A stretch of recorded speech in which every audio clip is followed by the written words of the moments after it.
Salve, berjumpa lagi dengan saya pada perenungan hari ini tanggal 12 Oktober 2025. Kembali saudara, kita mau mengucap syukur di dalam doa kepada Tuhan Allah kita yang selalu memberkati kita.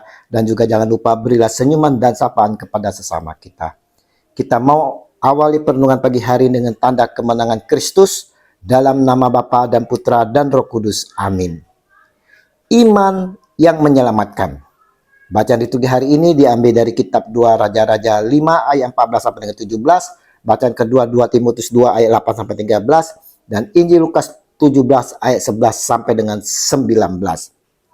Saudara-saudaraku yang terkasih, seperti yang pernah saya sharekan saudara, di mana saya mengalami saraf terjepit beberapa waktu yang lalu, dan saya menggunakan tongkat untuk beraktivitas. Dokter menyarankan dioperasi, maka dijadwalkanlah operasi itu. Karena saya pakai BPJS, maka antriannya saudara sangat panjang dan waktunya sangat lama sekali. Setelah 3 bulan tak ada panggilan, saya pun pasrah. Saya healing bersama istri dan anak ke Jogja, ke tempat anak angkat. Di Jogja saudara, saya menyempatkan untuk ziarah ke Ganjuran Candi Yesus.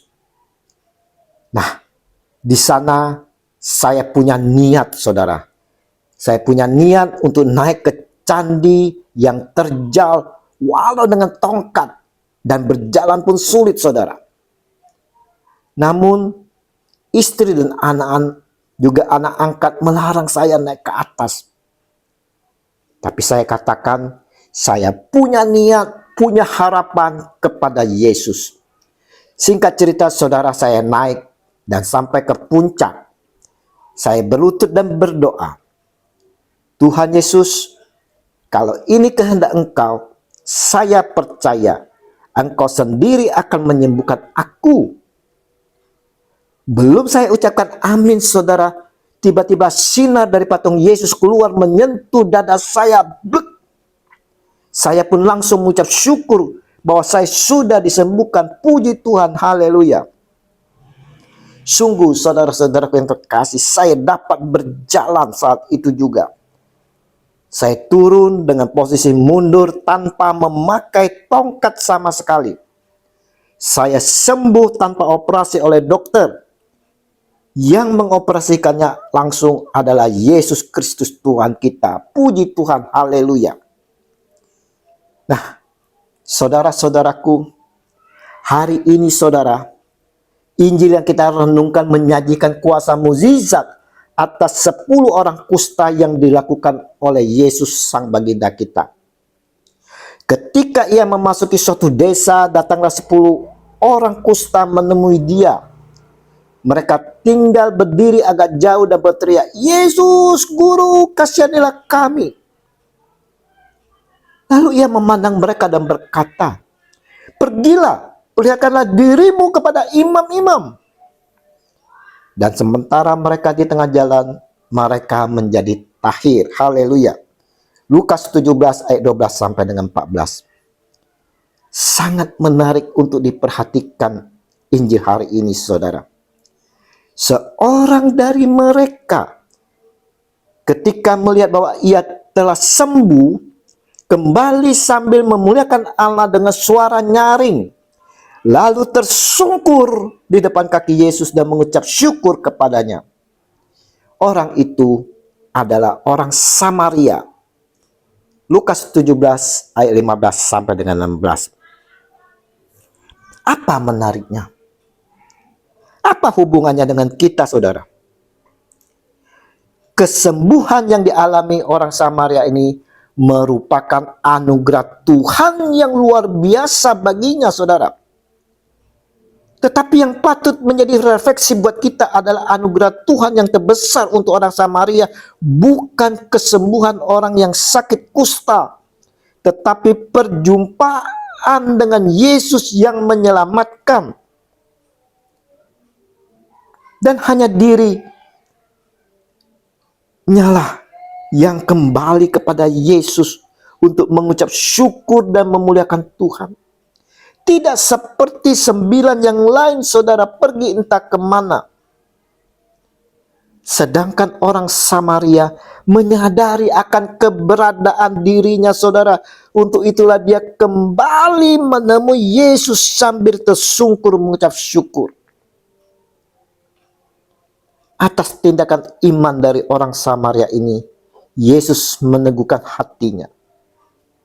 Berdirilah dan pergilah, imanmu telah menyelamatkan engkau. Haleluya. Lukas 17 ayat 19. Saudara-saudaraku yang terkasih, Regi minggu hari ini saudara mau menyampaikan kepada kita sekalian, saudara, bahwa yang pertama, saudara, adalah iman adalah suatu tindakan. Tidak hanya mempercayai segala yang telah difirmankan atau dikatakan, saudara, tetapi menaati segala perintahnya atau yang dikatakannya. Keyakinan kita membawa pada tindakan nyata. Kitab Ibrani pasal 11 menunjukkan bahwa mempercayai Allah berarti menaati Tuhan dan berjuang taat sekalipun menghadapi tantangan dan pergumulan. Sharing saya tadi di atas, saya memiliki iman, saudara, dan saya mempunyai pengharapan kepada Yesus. Maka dengan tindakan nyata, saya mau datang dengan penuh iman.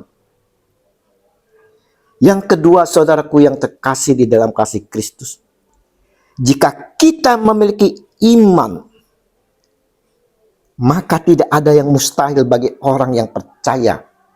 Markus 9 ayat 23. Inilah yang ditekankan oleh Yesus, bahwa iman tidak mengenal hal yang mustahil, saudara.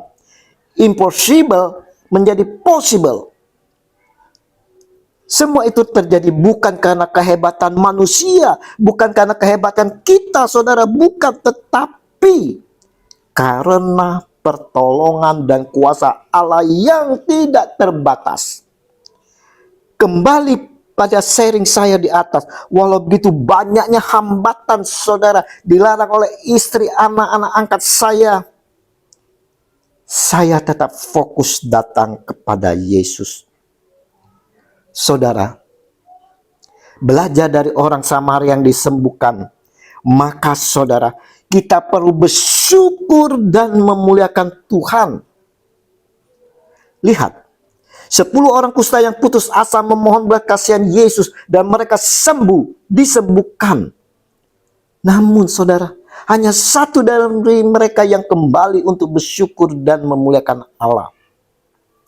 Seperti saya yang mengalami kesembuhan, saya mengucap syukur dan saya selalu bersaksi atas kebaikan Tuhan yang memberikan anugerah kesembuhan bagi saya. Kita harus terus bersyukur, saudara. Ingat, kasih karunia Tuhan begitu besar. Dan respon yang paling tepat untuk menerimanya adalah rasa syukur. Teruslah kembali dan bersyukur atas segala anugerah yang diberikan, sekecil apapun, saudara. Dan adanya perubahan dalam kehidupan kita, saudara. Perjumpaan kita dengan Tuhan Yesus akan membawa perubahan hidup dalam diri kita, saudara. Mari saudara-saudaraku yang terkasih di dalam kasih Kristus, kita yang selalu mendapat anugerah kasih Allah, janganlah kita seperti 9 orang kusta yang disembuhkan, saudara. Kita pergi tanpa berita. Namun saudara, kita mau kembali untuk bersyukur, saudara. Kita kembali di dalam komunitas, saudara. Kembali ke gereja, saudara. Kembali mengikuti perayaan Ekaristi, saudara. Kembali dalam pelayanan-pelayanan kita, saudara. Lanjutkan dalam pelayanan kasih dengan selalu men-sharingkan, menyaksikan akan kebaikan Tuhan Yesus dalam kehidupan kita. Biarlah buah-buah roh, hasil perjumpaan kita dengan Tuhan Yesus dapat dilihat dan dirasakan oleh semua orang di sekitar kita, saudara. Kita mau orang lain pun diselamatkan dan disembuhkan. Kemuliaan kepada Bapa dan Putra dan Roh Kudus, seperti pada permulaan, sekarang, selalu, dan sepanjang segala abad. Amin. Dalam nama Bapa dan Putra dan Roh Kudus. Amin. Selamat berhari Minggu. Mari kita persekutuan hati bersama keluarga untuk menyambut Tuhan Yesus dalam perayaan Ekaristi. Dan terimalah perutusan karena kita diutus. Shalom.